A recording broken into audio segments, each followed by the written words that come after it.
21e jour. Saint Joseph, modèle des pauvres. Premier point.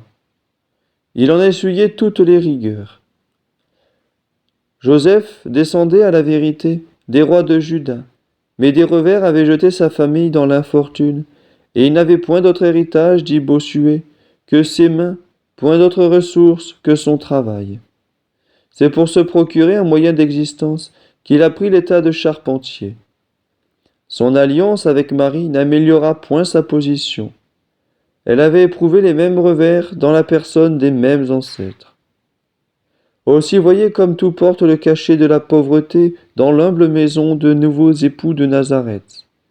Meubles, linge, vêtements, tout est simple, pauvre et grossier. Devenu père nourricier de Jésus, Joseph se trouva réduit à une plus grande pénurie. Écoutons encore Bossuet. Joseph et Marie étaient pauvres, mais ils n'avaient pas encore été sans maison. Ils avaient un lieu pour habiter. Aussitôt que l'enfant Dieu vint au monde, on ne trouve plus de maison pour eux, et leur retraite est dans une étable. La pauvreté de Joseph a été vraiment nécessiteuse et rebutée, s'écrit le saint évêque de Genève. Il manquait souvent des choses les plus indispensables pour le soutien de sa petite famille, ce qui peinait grandement son cœur bon et paternel. Et néanmoins il supportait amoureusement ces cruelles privations, bien qu'il en souffrît, non pour un temps, mais pour toute la vie, et il se soumettait très humblement à la continuation de sa pauvreté et abjection, sans se laisser aucunement vaincre et terrasser par l'ennemi intérieur, lequel sans doute lui faisait maintes attaques. Consolez-vous donc, ô vous, à qui Dieu a refusé les biens de ce monde. Il vous traite comme ses meilleurs amis, comme il a traité saint Joseph, son représentant sur la terre, et Jésus son propre Fils. Quand vous serez tenté de vous plaindre des rigueurs de la fortune, entrez dans la grotte de Bethléem, dans la maison de Nazareth, et à la vue de ce beau spectacle que vous offre la pauvreté évangélique, dites-vous à vous-même, suis-je digne d'un meilleur sort que Jésus, Marie et Joseph? Deuxième point. Il en a goûté toutes les consolations. Jésus qui s'était fait pauvre pour nous et venait commander l'amour immodéré des richesses, avait inspiré à saint Joseph le mépris des biens de ce monde et l'amour de la pauvreté. Réduit souvent à la pénurie la plus extrême, obligé de gagner sa vie et celle de la Sainte Famille à la sueur de son front, enfermé dans un atelier obscur et inconnu, le saint patriarche est content, plus content que ceux qui nagent dans l'abondance et habitent sous des lambris dorés. Il ne subit pas sa condition comme une nécessité, mais il s'y plaît, il l'aime, il en comprend les avantages spirituels qu'il estime infiniment plus que les vanités terrestres.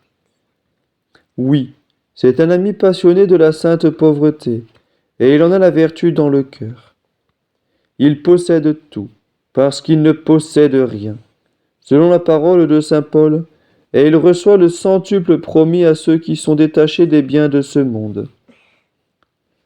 N'est-il pas assez riche, en effet, puisqu'il possède Jésus et Marie, les deux plus beaux trésors du ciel et de la terre? Et ne pouvons-nous pas plus appliquer la première béatitude du Sauveur? Vous êtes heureux, ô Joseph, dans votre pauvreté, car le royaume des cieux est à vous. Votre vie obscure, source de consolation pour vous, va devenir pour toutes les grandes âmes le miroir anticipé de la pauvreté évangélique. Voulez-vous, âme chrétienne, goûter aussi les consolations que Dieu a attachées à la pauvreté? Aimez les pauvres, soulagez les pauvres. Heureux, dit l'Esprit Saint, celui qui comprend les mystères de la pauvreté et vient au secours de l'indigent. Heureux ceux dont l'âme s'incline à la compassion. L'homme qui a pitié des malheureux se fait du bien à lui-même, et il ne tombera pas dans l'indigence.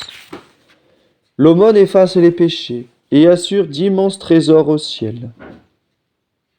Exemple.